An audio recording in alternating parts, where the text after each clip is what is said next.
അപ്പോൾ ഈ അബ്ദുൾ കലാം പറഞ്ഞതുപോലെ ഒരു വ്യക്തിയിൽ നിന്ന് തുടങ്ങിയത് ലോകത്തിലേക്ക് എത്തിക്കാൻ സാധിക്കും. പക്ഷേ ഇത് തുടങ്ങിയിരിക്കുന്ന മലയാളികൾക്ക് വേണ്ടി മാത്രമായിട്ടൊരു കാര്യമാണോ? അങ്ങനെയൊന്നുമില്ല. ഇതിൽ മലയാളി എന്നുള്ളതോ പാശ്ചാത്യ നാടുകളിലെ ആളെന്നുള്ള വ്യത്യാസമൊന്നുമില്ല. എല്ലാ നല്ല ഐഡിയോളജി പോയിട്ടുള്ള ഇന്ത്യയിൽ നിന്നാണ്. ഇപ്പോൾ 17-ാം നൂറ്റാണ്ടിൽ ലോകത്തിലെ ആളുകൾ ബാർബേറിയൻസ് ആയിട്ട് നടക്കുന്ന സമയത്ത് ഇന്ത്യയിൽ 5 യൂണിവേഴ്സിറ്റികളുണ്ടായിരുന്നു, വിശ്വവിഖ്യാതമായ യൂണിവേഴ്സിറ്റികൾ. ആലോചിച്ച് നോക്കും. അപ്പം നമ്മൾ പാശ്ചാത്യരെക്കാൾ എത്ര മുന്നിലാണ്.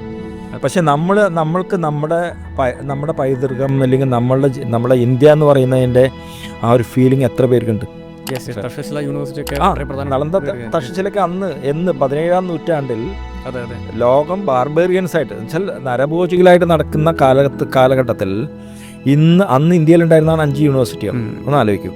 അപ്പം നമ്മളെ സംബന്ധിച്ചിടത്തോളം എല്ലാ കാര്യങ്ങളും നല്ല കാര്യങ്ങൾ തുടങ്ങുന്നത് ഇന്ത്യയിൽ നിന്നാണ് എന്നുള്ളൊരു ആഗ്രഹം സത്യത്തിൽ എനിക്കുണ്ട്. കാരണം നമ്മൾ അതിന് ഡിസേർവ് ചെയ്യും. നമ്മളെ ശരിക്കും പറഞ്ഞാൽ അർഹരാണ് അത്തരം കാര്യങ്ങൾക്ക്.